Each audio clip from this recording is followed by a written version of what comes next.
The Vicki Street Show. Oh,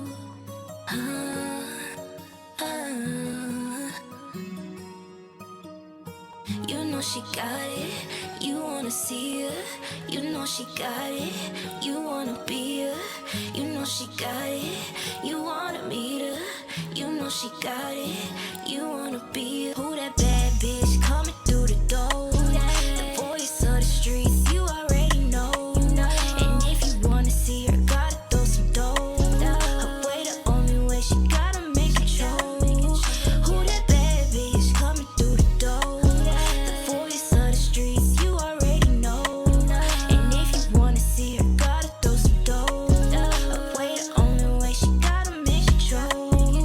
Who that bad bitch coming through the door? Don't need no introduction. I'ma make them say my name. Look, it ain't up for discussion. These niggas tussling. Who gon' ice this wrist for a bad bitch? Gotta be quicker than that. If you want me, gotta trick off the bag. Don't give a fuck about the tag. Your girl been up in the lab, and I got some girls too. If you wanna collab, you know I ain't tripping off that. I got that mac sauce, salad toast, second nature, been a boss. Shoulda never let me have no money, cause I don't even see a cost. Ballin' like lacrosse, you see these Caucasian ducats out in Phuket, Thailand with my man, stuck to the plan. Now I shoot shop in Japan, you bitches been a fan. Don't worry about what I put up and worry about that minivan. Bad bitch coming through the door. The voice of the streets, you already know. And if you wanna see her, gotta throw some dough. Her way the only way, she gotta make control. She got 'em saying, who that? What's up, y'all? It's your girl Vicki Street, and you're tuned in to another episode of the Vicki Street Show. Now, today I'm super excited because I'm interviewing an out of town. Okay, she done slid through my hood. All right, we have none other than Issa. Brr, brr, brr, brr, brr. We gotta get some air horns up in this joint. What's up? How you feeling today? Yo, I feel so good. Yeah, welcome to the Shy. Thank you. You must have brought the good weather, cause word on the street is ain't you from the South? Yes, Yeah. I'm from Florida originally. Period. Yeah. The place with the good orange juice. That's what I'm talking about. Yeah. The best. Oh, you be drinking Simply, Yeah, well, when I'm anywhere but else you be Florida. drinking like real orange. Yeah, there's juice. like every gas station has their own Okay. orange juice down in Florida, you know. And it's got the pulp. You can't. I mean, you just gotta drink it with the pulp. You gotta drink it with the original, not from concentrate. You feel me? Nah. But today we are here to talk about the fact that you in town, you doing shows, and you were gracious enough to slide by the Vicki Street Show. Man. So let's talk about like what are you premiering today? I heard you were doing a So Far show, Yes, right? We love yes. them. You got some new music you're dropping off, right? Yes. All right, let's talk about it. Yeah, okay. So this year I've just kind of been dropping a song a month. I've been stacking up my catalog and just really like working on my sound, and I produce everything too. So this year I've been doing a song a month, like a drop. So this next song coming up is actually like a stripped back live version of one of my songs called Pride. And I did this collab with this cider company, like hard cider in Nashville. So we collabed, did this live video. So it's all coming out on the 28th of this month. And I'm such a fan of hard cider. It's like alcoholic apple juice. I was gonna ask, like, how did that come about? Like, you meshing music with hard cider. Listen, I don't know. It's a dream come true, though. Look, but we love a good corporate bag, like I always say. So get that money. I don't care where it come from. You know what? Speaking of a good corporate bag, you are in tune when it comes to sync and having your songs on TV shows and things like that. For the folks who don't know, this girl got her songs on the Kardashians. Yeah. I think I might have seen Selling Sunset, the American Ninja Warriors, all of them. Tell me, what's the secret sauce behind sync music and getting your song played on like TV and film? That is, oh man, that's a loaded question. I would say it's hard if you're just an artist trying to do it because you're relying on other people for your sound. And so I think like from a producer standpoint, it's knowing what they want. Really. It's like, I mean, you know, as an artist who brings tempo and brings good energy to every song, it's like everybody is craving that. And it's just like inevitable that it's gonna go far once you make that like you know, when she got the sauce on it, it's hard to put into words, but it's knowing what people want, and usually that's tempo. That when you're making the song, you feel good making the song, and that's gonna come across in any recording. You know? Sounds like one of the secret sauces is being a producer, for one. You know, I think it's amazing to be a producer and an artist at the same time, because you can literally create what you feel. So would you say that is definitely, like, being a producer has really added to getting your songs placed on sync? Well, 100%. I think that if I wasn't a producer, I wouldn't have had all the success I had. I think that people really come to me because they know that I can make the beat and then sing on it and send it to them at the end of the day. And fastness in that side of the industry is like, they really like that, you know. So yeah, I would say it's a big factor. Okay, so for the artists who may not have time to teach themselves how to become a whole producer, but they have aspirations of wanting to, like, have their songs on TV shows, radio, whatever. What do you have as far as tips for artists who are trying to get their sync placements going? Yeah. Oh, watch the TV shows you want your music to be on. Easy. Like, do the research. You know what I mean? Like, how are you supposed to know what they're looking for if you're not watching? Like, I remember my first Selling Sunset song. That was the first thing I got. I was straight watched like a whole season of Selling Sunset, and then every song, every song had like high heels, had like girl boss. It had like, and some people think that's cheesy, but I'm like, you know what? I'm putting that in because they like it. You ain't never lied. I be watching P-Valley, and I made a whole song based off of, like, what if I was the main character, Mercedes, and I was doing the striptease? What would it be like? So you're absolutely right. People definitely got to watch the show. Any more tips for artists trying to get sync placements? Yeah, I would say if you're not a producer yourself, really, like, do your research online. I'm sure, like, if you're an artist in any city, you probably, like degrees of separation, you probably know 2 producers already who do music for film and TV. You just haven't connected with them yet. So do a little snooping on Instagram, do a little something, reach out, be a fan of people genuinely. That goes so far, you know. And then try to just collabing with people. I would say that's the most important. Okay, speaking of collaborations, who would you say would be your dream collab? Ooh, that's tough. Yeah. That's tough. But you dream about it, though, so let us hear the dreams. Oh my God.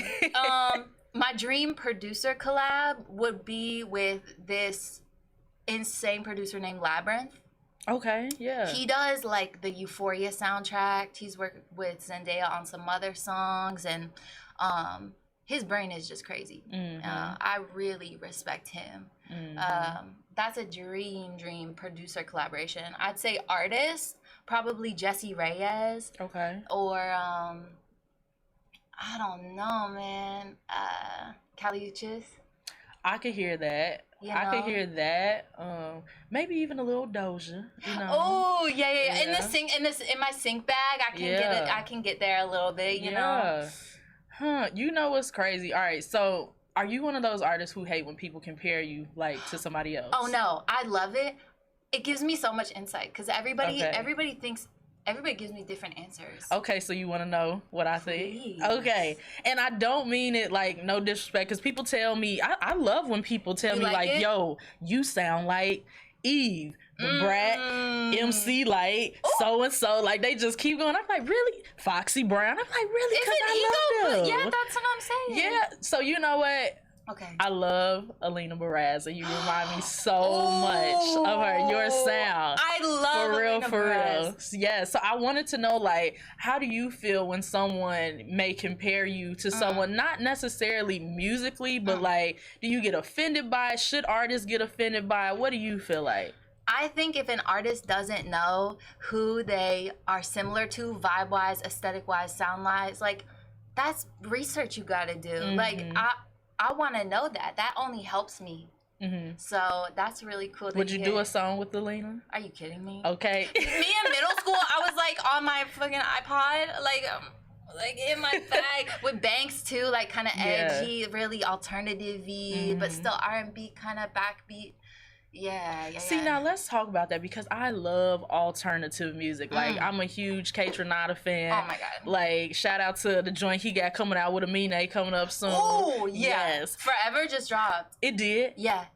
See? I've been bumping it so Look, much. come on. See? I mean, his verse on it goes so crazy. It's been all over TikTok. And I swear, like, alternative music is just like that music for your soul, like happy music. Like, it releases some good endorphins.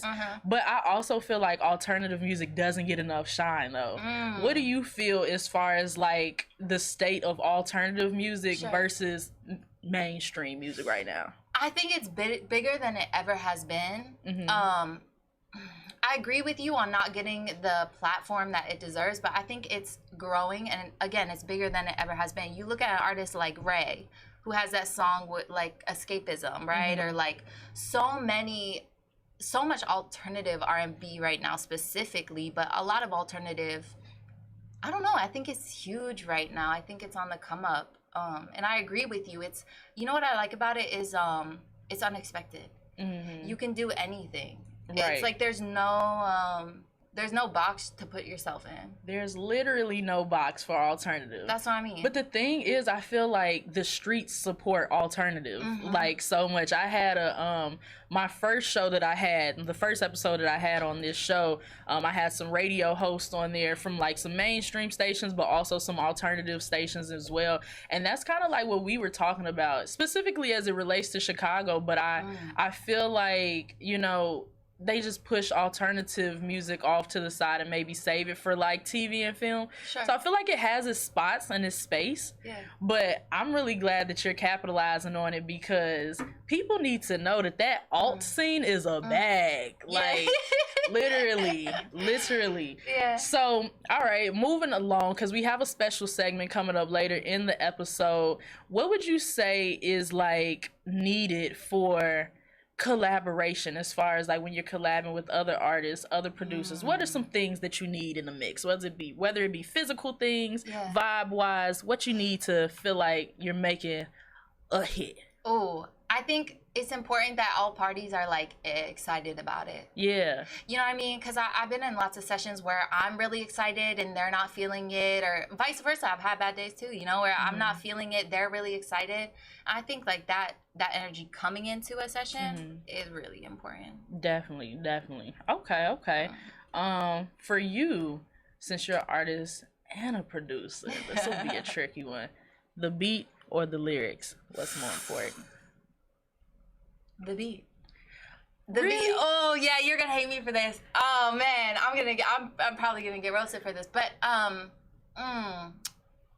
infectious beat, you could say nothing over it. You could just be like da, you know, and it just goes. I literally saw some clip of you just saying like, what were you saying? Yalla. You was just saying some random stuff. No, like, and then you did tripled it on the beat, then put it on the beat. Some BGBs on it. Yes, then echoed it like.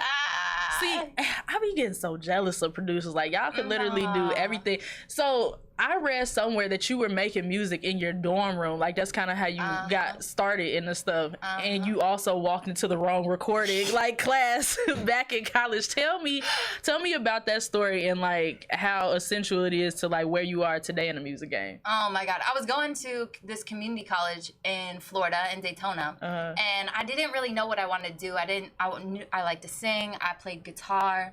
But like I had this idea of how my music was sounding, couldn't get it out. Worked with a couple people, like producers, and I was like, y'all are dumb, y'all are not getting what is in my head, basically. And I felt like, you know, just kind of chilling, going to school, walked into this classroom that was like a recording console, like this setup, crazy. And it had like the lava lamp, it had a vibe, and I had never walked into a studio like that before. I didn't know how music was, like, I mean, you see on movies and stuff, but that changed the game, because I was like, you could take a class on this. Like, it was like, I thought it was gatekept. I thought that you just kind of, you knew where you didn't know. Oh, yeah. And especially because it's mostly male dominated, I was like, I just have to find somebody to work. And I didn't know that literally you just can learn it. Mm-hmm. So that changed the game for me. Ah. And I immediately signed up for that class. I dropped all my other classes. Well, I personally am glad that she stumbled into that music class. Check out the latest from Issa. It's called Pride, right here on the Vicki Street Show. I ain't gonna lie, you seem to mind that I ain't gonna give you an ounce of my time. So tell me how you really feel, I'm tired of trying to know. You really put it on, yeah, I know it's all for show. I ain't gonna lie, so I speak my mind. The problem is your pride. Don't you try to hide it. You and I, we both know the issue is your ego. We could still be friends though. We could still be friends. Put your pride on the side. We could make amends. Put your pride on the side. We could make amends. Yeah, yeah, yeah, amends. Amends. Yeah, yeah, yeah. I told y'all, sis is out here singing. If you like what you heard, follow Sounds Like Issa on Instagram. And as always, keep it locked to the Vicki Street Show.